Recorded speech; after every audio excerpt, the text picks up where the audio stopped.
আসসালামু আলাইকুম, ফিরে এসেছি আরও নতুন একটা ভিডিও নিয়ে আপনাদের সামনে। দেখেন আমি আজকে কোথায় চলে এসেছি, এত সুন্দর একটা দোকানে চলে এসেছি। আর এইখানে মাটির তৈরি যে এত সুন্দর সুন্দর জিনিস পাওয়া যায়, এটা হয়তো আপনারা কখনো কল্পনাও করতে পারবেন না। আর আমি তো কাজে থেকে যাওয়ার সময় প্রতিদিনই এই দোকানটা দেখি বা এখান থেকে টুকটাক জিনিসপত্র কিনে নেই। আজকে এত গরমের মধ্যে আমি হেঁটে হেঁটে যাইতেছিলাম, তো তারপরে একটা জিনিসের দরকার ছিল, সেই কারণে আমি আজকে দোকানে ঢুকে গেছি, আপনাদের সাথে শেয়ার করে নিচ্ছি।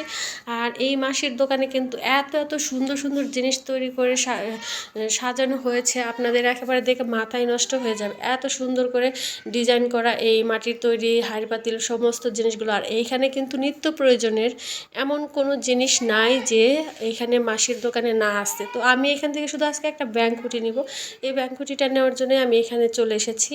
তো আপনাদের সাথে একটু শেয়ার করে নিলাম। আর আমি ব্যাংকুটি ব্যতীত আর অন্য কিছু নেব না, তো শুধু আপনাদের সাথে শেয়ার করার জন্য ভিডিওটা তৈরি করা। তো আপনাদের আরেকটু ঘুরিয়ে ঘুরিয়ে দেখিয়ে দিচ্ছি। দেখেন কত সুন্দর সুন্দর ডিজাইনের জিনিসগুলো এই মাসির দোকানে আসছে। আর এমন কোনো জিনিস নাই যে না আছে। কাপ পিরিচ, ভাত খাওয়ার প্লেট, বাটি, হাঁড়ি পাতিল, চুলা, ঘটি, নোটার থেকে শুরু করে A to Z সমস্ত কিছু মাসির দোকানে আছে। আর খুবই সুন্দর সুন্দর আকর্ষণীয় ডিজাইন করা জিনিসগুলো। আপনারা যদি কোনো কিছু কিনতে চান অবশ্যই মাসির দোকানে আসবেন। মাসির দোকানটা বিন্দুবাসিনী গার্লস রোড থেকে ছোটো কালীবাড়ি যাওয়ার পথেই এই রাস্তায় মাঝখানে পড়ে দোকানটা, আকর টাকুর পাড়া রোড।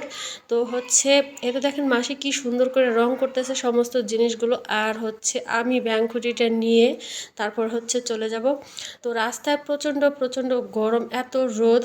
আর আমরা যারা খেটে খাওয়া মানুষ আছে, আমাদের কিন্তু কোনো কাজকর্মই কিন্তু থেমে নেই। আমরা কিন্তু এই রৌদ্রের মধ্যে এত ডিগ্রি সেলসিয়াসের মধ্যেও, রৌদ্রের মধ্যেও কিন্তু আমরা আমাদের কর্মজীবনে ঠিকই যেতে হচ্ছে, কাজকর্ম কিন্তু ঠিকই করতে হচ্ছে। তো যাই হোক, আমি এখন দোকান থেকে বের হয়ে যাব। দোকান থেকে বের হয়ে রাস্তায় আপনাদের দেখিয়ে দিচ্ছি কি পরিমাণ রোদ। আর এই গরমের মধ্যে যতটুকু সম্ভব সবাই পানি খাইবেন, বেশি বেশি করে শরবত খাবেন, যতটুকু সম্ভব ছায়া থাকার চেষ্টা করবেন। আর আমি দেখেন রৌদ্রের মধ্যে বাসায় যেতেছি হেঁটে হেঁটে। এখান থেকে কলেজ গেট যাব, তারপর সিএনজিতে করে বাসায় চলে যাব।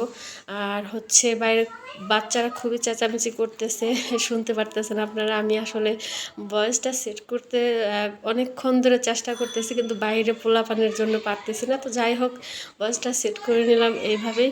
তো এই তো দেখেন হেঁটে হেঁটে বাসা যাচ্ছি, রোদের চোটে আমাকে দেখাই যাচ্ছে না। বাসায় ঢুকে সর্বপ্রথম আমি ফ্রিজ থেকে পানি বের করে নিয়েছি। তো তারপর আগে আমি পানিটার মধ্যে চিনি ভিজিয়ে রেখে ব্যাংকুটিটাকে জায়গা মতো সেট করে বসিয়ে রেখে আসি, কারণ হাত লেগে পড়ে ভেঙে যেতে পারে। তো সেই কারণে আগে আমি ব্যাংকুটিটাকে একটা নিরাপদ জায়গায় রেখে এসে তারপর আমি লেবু কেটে চিনি পানির মধ্যে সুন্দর করে লেবুগুলো চিপড়ে নিলাম। তো তারপর একটু লবণ দিয়ে নিলাম। তো তারপর শরবতটাকে আমি ভালোভাবে মিক্স করে আগে খেয়ে নেব। তো তারপর আমি বাসায় ঢুকে কিন্তু মাছটাও ভিজিয়ে নিয়েছিলাম চিনিটা ভেজানোর সাথে সাথে। তো মাছটা ভিজতেছে। তো শরবতটা খাওয়া হলে আমি খাবো, আর ছেলের জন্য ফ্রিজে রেখে দেবো, কারণ ছেলে এখন বাসায় নেই।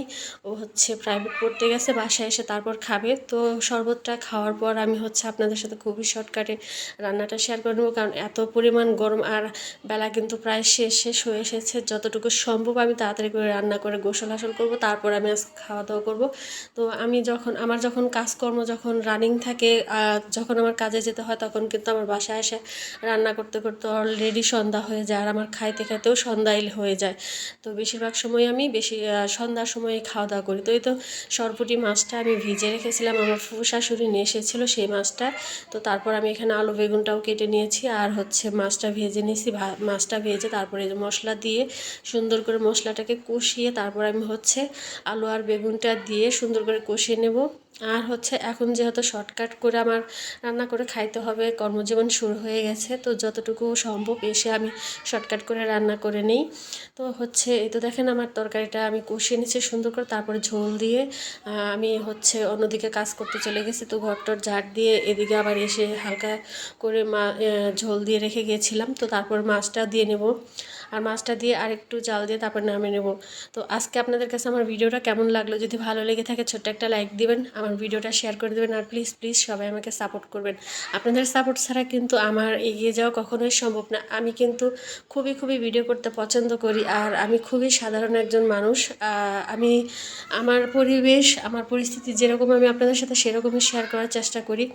আর প্লিজ প্লিজ সবাই আমাকে সাপোর্ট করবেন। সবাই ভালো থাকেন। আসসালামু আলাইকুম, আল্লাহ হাফেজ।